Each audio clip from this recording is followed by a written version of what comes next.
I put on a plastic pump glove so everybody at Sheetz knows. It's Monday morning, grab your coffee and skip the news. It's time for regular car review. Holy shit. A diesel pickup truck without a ball hitch on the back 24/7. I'm dying. No exhaust stacks coming out of the bed? The tow mirrors are retracted. Deep tread on stock wheels? A turbo diesel, and it still has the stock tune? What planet is this? You mean he's happy with only 765 pound-feet? This is a 2016 Chevrolet Silverado 2500 HD LTZ Duramax Allison, and that is the last time I'm saying all of that. This is a Duramax.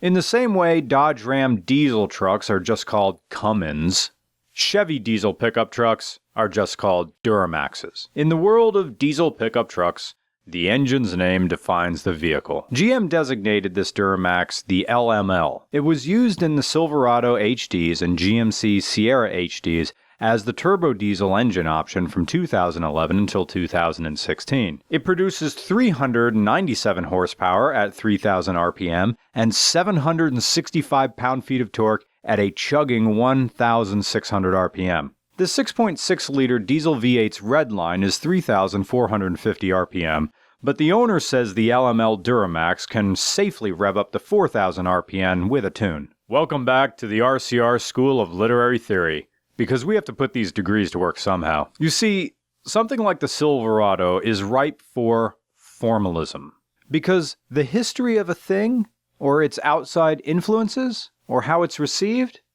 well, that doesn't matter as much as its forms and tropes. Its biographical, cultural, or historical context is minimalized, because sometimes less information is more valuable when making a critical analysis. You ever read The Metamorphosis by Kafka? Basically, some guy named Gregor wakes up to find he's been turned into a bug, but it's never explained why or how.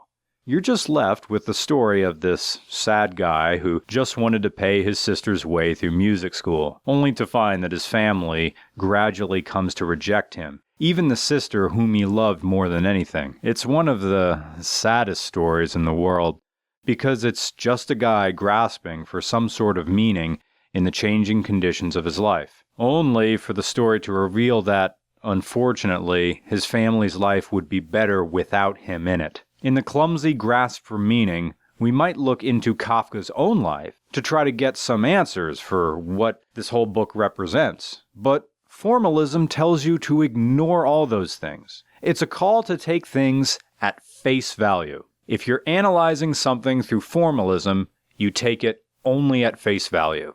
Which brings us to the Chevy Silverado.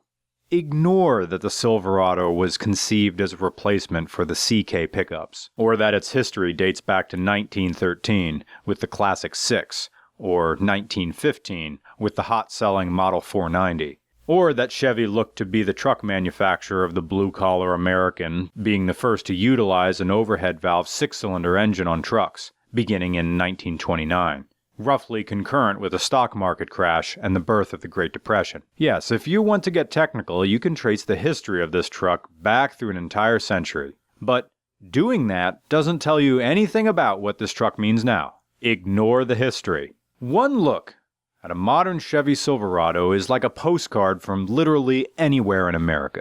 It's symbolic of the traditional American attitude toward largesse, because sometimes you leave the Silverado in the super Walmart parking lot only to walk into the store itself and encounter an entirely new roadway of mobility scooters and their traffic jams near the underwear department. A Chevy Silverado is every coke-fueled Hulk Hogan promo from 1987, given form and function in 2016. It's, what you gonna do when the 24-inch pythons and the prayers and the vitamins and the power of Hulkamania run wild on you? It's a truck with a Duramax package, which gets you the Vortex 6.6-liter V8 turbo engine, and a son who pretends to like fishing to get out of having to join the Scouts. The truck is selectable four-wheel drive with an Allison 6-speed automatic transmission. Okay, gas mileage is approximately 19 highway, but if you baby it, you can get into the low 20s easy. But driving around town, 9. Towing capacity is 13,000 pounds off the hitch, which is a dealer-rated number for safety reasons, but apparently some people have gotten it as high as 20,000 pounds with this, because if it ain't broke, break it. The rear gear ratio is 373 with a mechanical locker, along with some mods that Charles has added over the course of his ownership of the vehicle, including a leveling kit in the front, as well as new tires, since the stock tires are really small and skinny and hard and crappy. Other than that, the truck is stock, because Charles has no desire to lift it, or straight pipe it, or stack it. Thank God.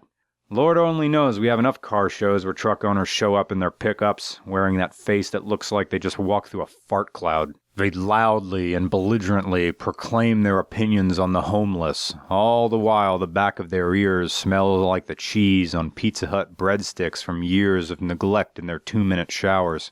This also comes with the LTZ Plus package, which adds to the length of this truck's name, which gets you heated and vented seats for the driver and front passenger. It's so nice.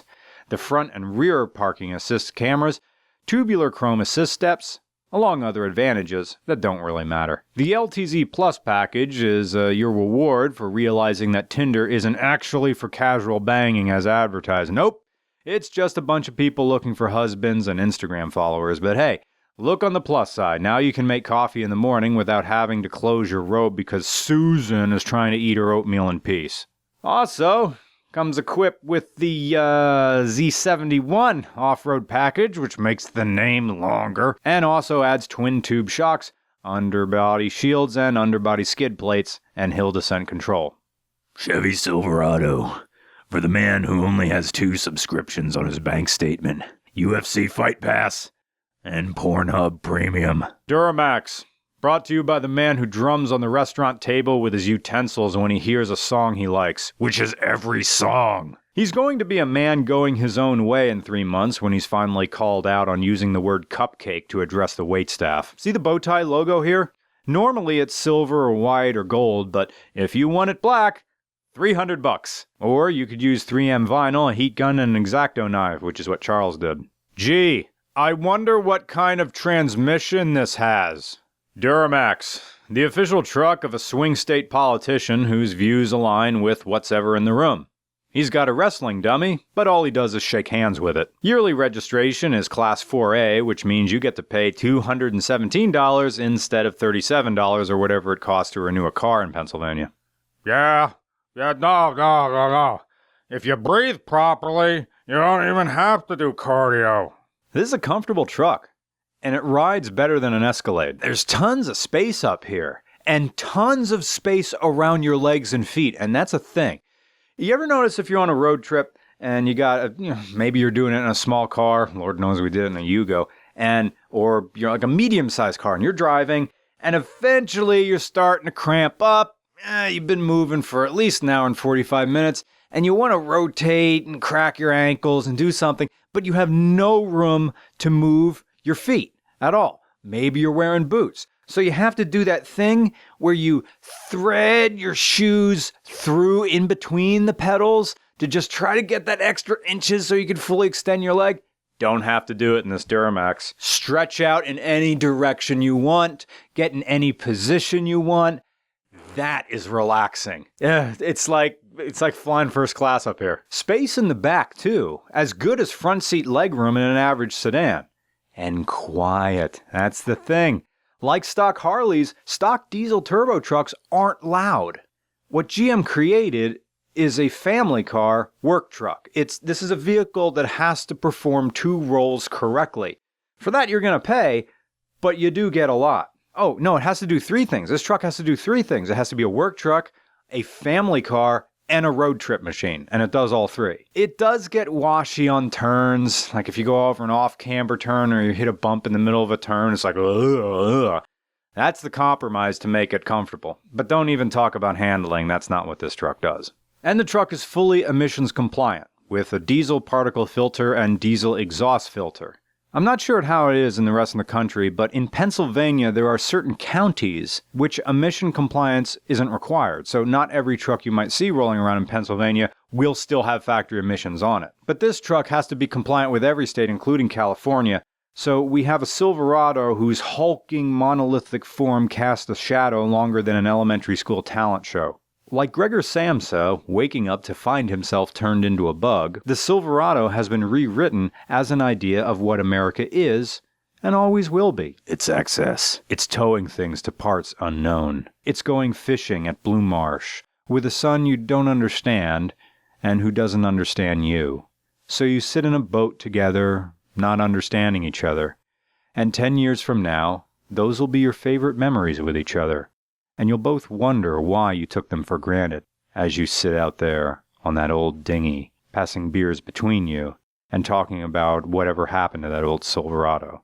Because fatherhood is waiting for your son to become old enough to drink so you can find common ground. And formalism is getting all that from a big piece of American bullshit. Do I drive a truck for hunting buck? Or do I try to rhyme to fill the time? I don't